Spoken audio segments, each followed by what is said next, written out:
Hi, Katie from Katie's Homeschool Cottage again. This time we're going to be talking about how to teach writing in your homeschool. And after 30 years in education and teaching and homeschooling and teaching classes, including online and homeschool co-op classes, I have used a certain method that has been very effective in all the learners that I've worked with.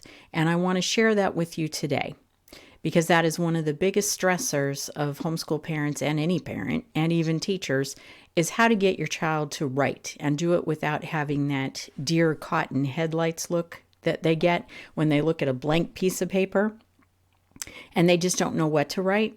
Well, that's part of the problem. If you take away the issue of not knowing what to write about and you give them what to write about, you're eliminating that hurdle and you're letting them then focus on how to write. So please make sure you like and leave any comments or questions in the video. You also subscribe to the channel and make sure that you'll get the latest notifications of when I post another video. So let's get started.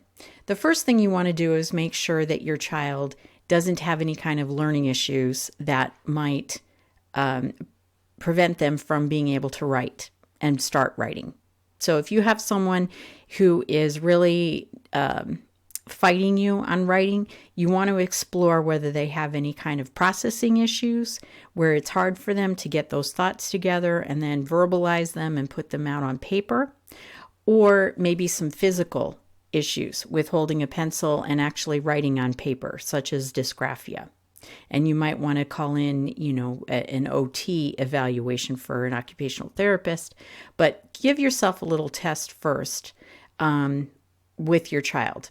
Have them repeat a list of maybe 3 items back to you that you say to them aloud. So let's say pencil, paper, book, and then ask them to repeat that back to you in the order that you just said it to them. Now, if they can do that, then we know that, there isn't some sort of a definite, really bad processing disorder here, where they can't even take what you've just said and repeat back a list of like 3 items. So that would just be one kind of test. The next thing is have them type something on a keyboard, maybe in Word or some other type of document on the computer, and have them type a word, even if it's just henpecking with their fingers, and say, could you please type your name? And then have them go ahead and type their name. And don't coax them, just let them look for the letters and do it themselves. So if you've got a child who's able to process those directions and able to actually put it into the computer, or even just a whole word or a couple of words, depending upon how old they are, but they have a very difficult time holding the pencil and writing it down on paper, you may have some sort of a physical issue here with fine motor skills or gross motor skills, holding the pencil and being able to actually write something on the paper. Now, if your child can do the number of items that I just suggested, then one thing where if they're learning to just hold a pencil, or you notice that they're holding it awkwardly, the best thing that I found, and I printed out a picture of it, are these pencil grips. And there are different kinds, but this is the kind that I suggest. Now, this was on Amazon, and I had to print out a picture of it because I can't find mine from when my guys were little. We tried all kinds of pencil grips, especially for one who held the pencil way too tightly and ground the pencil into the paper, so that we had actual graphite all over the place, it seemed. And then the other one had a hard time holding the pencil and part of the reason why he even had a hard time writing was he did have some issues with dyslexia, but he also had issues with speech, and he was in speech therapy, and he had issues with knowing right from left, being able to tie his shoelaces, being able to balance himself on a bicycle or a skateboard. Those are some things that might be indications that there might be a dyslexia issue here. He crawled, and he went from basically doing a belly crawl instead of crawling on his hands and knees to standing up and walking. So he skipped kind of the crawling stage, where I was actually trying to force him as a baby, and I was crawling behind him and trying to boost his little tush up and try to get him to crawl on his hands and knees and get that cross crawl motion with his hands and knees, which is part of a language development. He skipped that. So we had some issues later where and I'm going to recommend you take a look at it. We used Diane Kraft's brain integration therapy, and I'm going to put a link to it underneath this video so that you can maybe check that out if you think your child has some processing issues or some dyslexia or auditory type processing or language barrier issues. Take a look at that and see if that might be helpful. The other thing with these pencil grips, as I was talking about, you'll want, if you go to Amazon, you'll find those that this picture is, as well as other types of pencil grips. But this was the one, after trying different kinds, that worked well for my guys. Now, to get to the writing techniques and the writing method, we started with what's sort of like a Charlotte Mason kind of thing, but we only kind of touched on the methods and used it in our own way. We didn't follow all the rules of Charlotte Mason and the curriculum and so forth.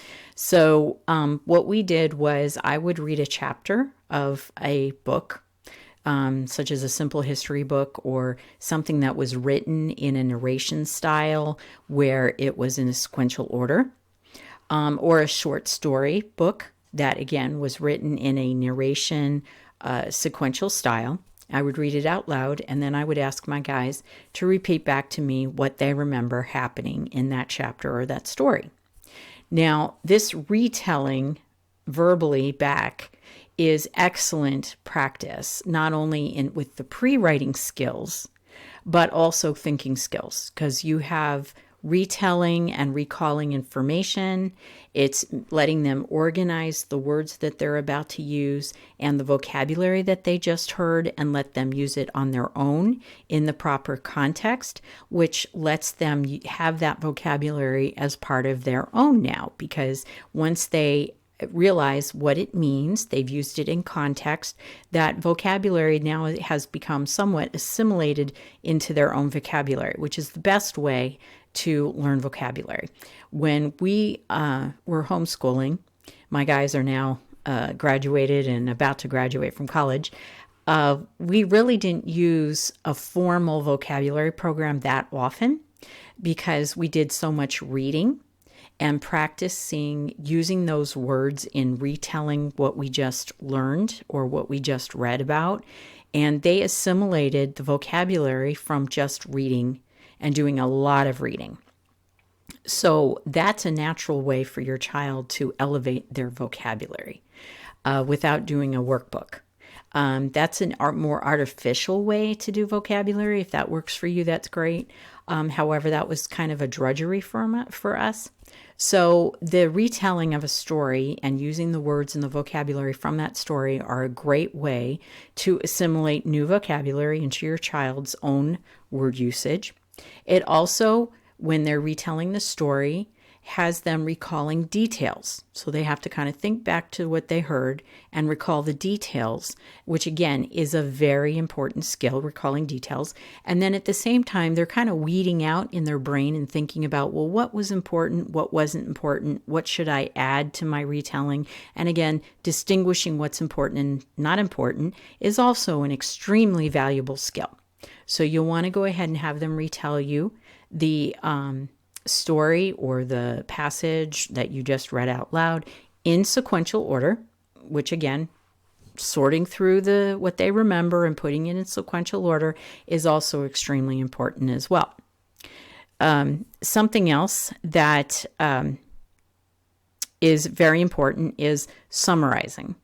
A lot of times when you have, you've got two different learners on a spectrum where one summarizes things so much and they edit certain things out so much that when they summarize something, they leave out too much.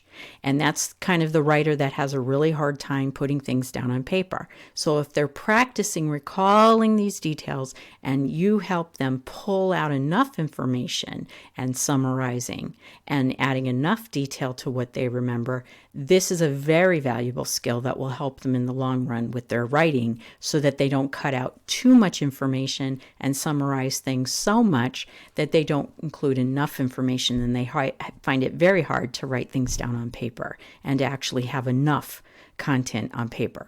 The other end of the spectrum, and I had both ends, and you might even recognize yourself in one of these two spectrums, is the one that finds it very hard to cut out information. Everything's important to include, and there's too much included in the summary so that it doesn't even become a summary anymore.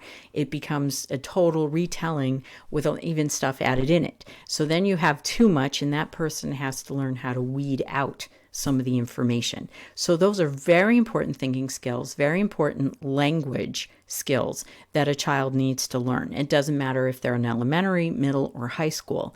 This kind of exercise will definitely help in their writing and also in their public speaking, in their communication, and in their thinking skills.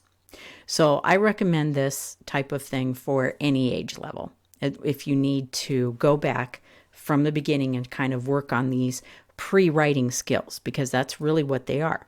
Once they get into the habit of being able to do this and practiced it with you, and I recommend several times a week doing this and not even attempting to writing it first, just practicing doing this.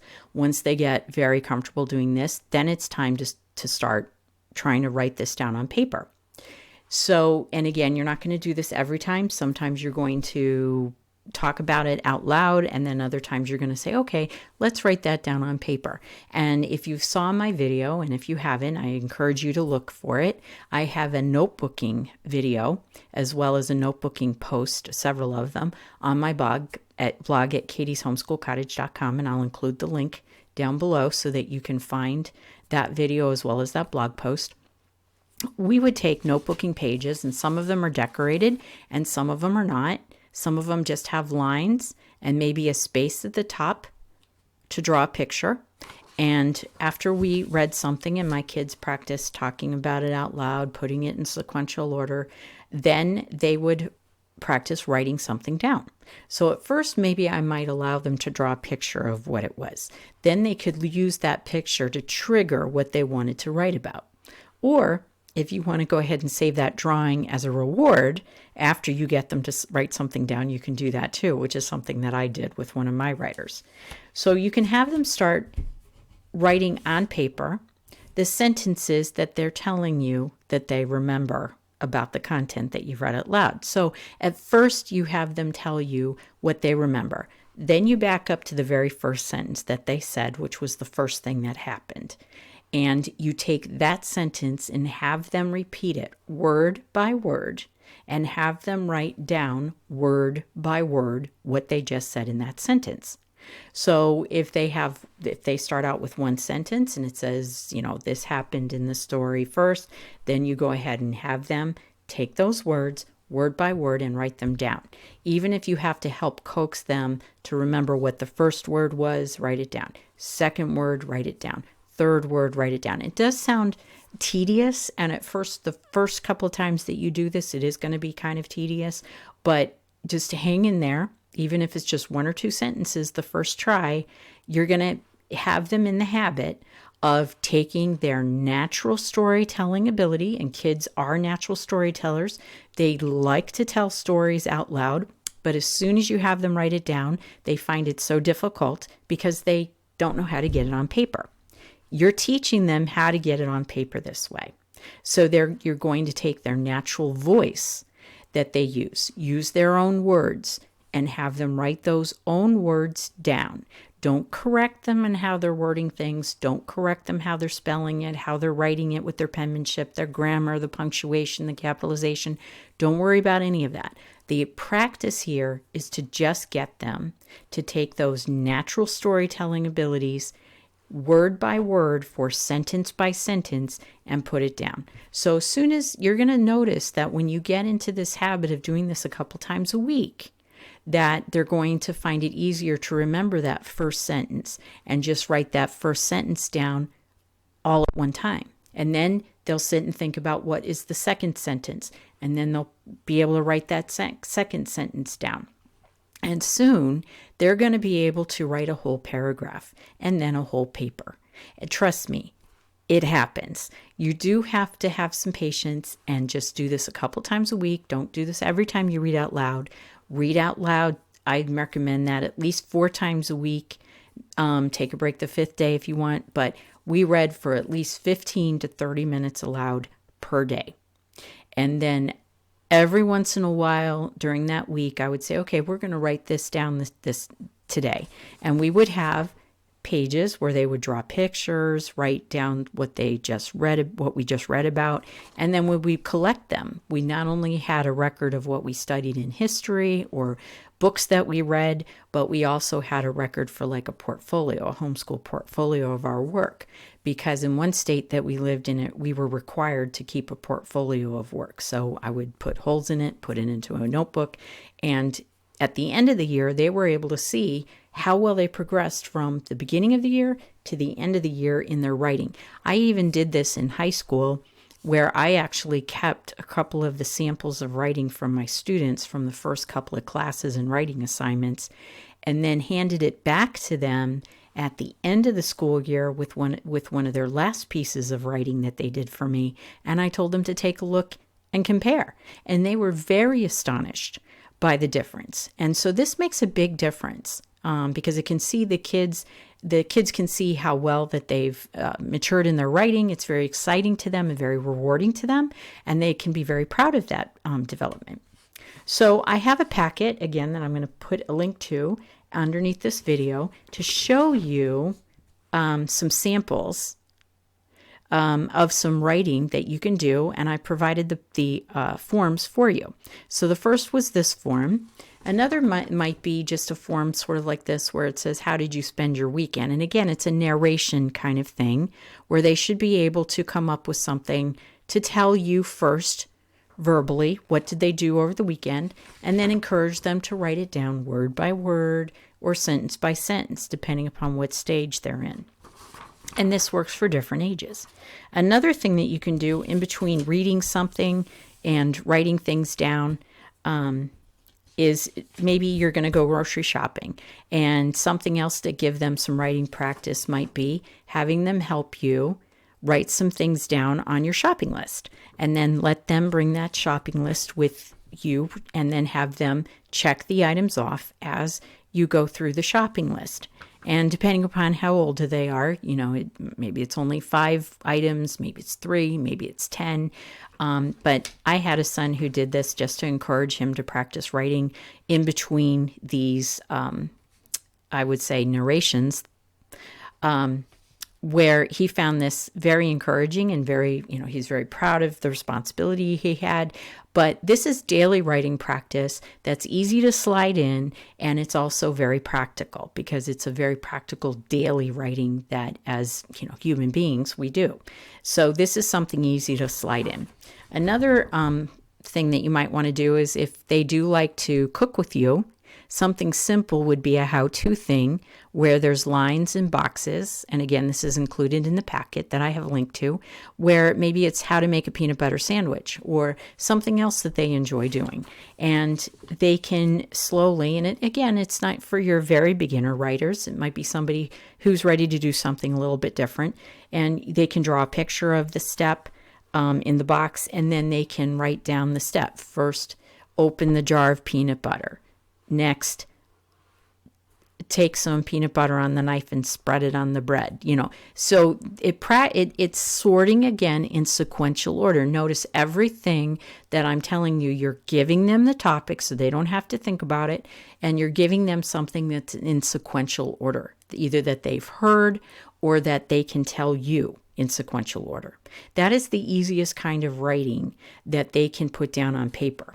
I don't encourage creative writing when your child is first trying to put things down on paper. Creative writing really stumps them because they have to come up with something creative and their own content, and it's too much for them to deal with. It's too much for them to try to think about what to write about and then know how to write it down on paper. So the first steps that I always recommend are give them the content, have them write something that's in sequential order, and practice writing that first. Or something that's easy, such as writing some items down for a shopping list.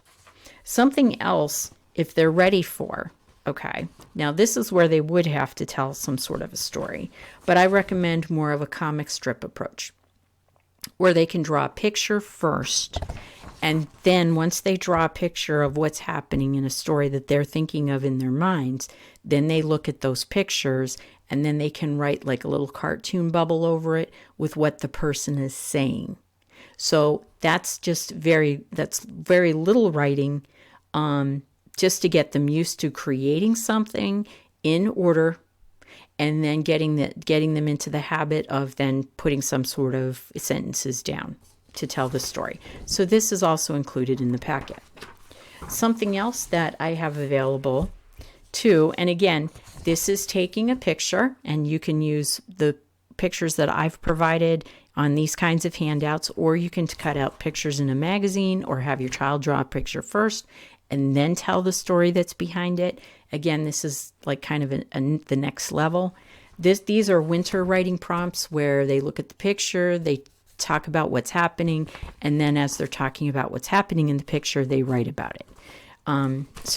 Again, there's a picture there, though, giving them ideas of what to write about. Another simple kind of day-to-day activity might be writing postcards. This is an example of a Valentine's postcard. They can write to someone who can be their Valentine, and then on the back they can draw a picture if they want. But maybe writing a postcard to a grandparent, writing a note to a grandparent, those are all daily kind of practical writing. It's, again, easy content to put down on paper. It's not trying to invent and create a story. But it's something that's just a few random thoughts that they might want to include. Or you can say, tell your, grandpa or grandma about what you did yesterday, or what are you learning, or, what you're doing. Are you playing basketball? Tell them how you started playing basketball. So you're giving them the content, but again, you're using it in a practical way. So in between the narrations, you've got a practical way to write. The last thing is, in that packet with some handouts, I have all these instructions written down of how to get your child writing. So you can refer to these, and if you want to print them out and refer to them as you're trying to get into this habit. I also have included a list of ideas for middle school and high school of what kind of essays that you should prepare for at that grade level. And that's something that is going to be coming up in another video, and I encourage you to look for that. That'll be coming up soon, and that will be the next topic. So again, if you have any questions, comments, please, I'd love to hear from you. Put them in the comment section below. Remember to like my channel and subscribe, and I'll see you next time.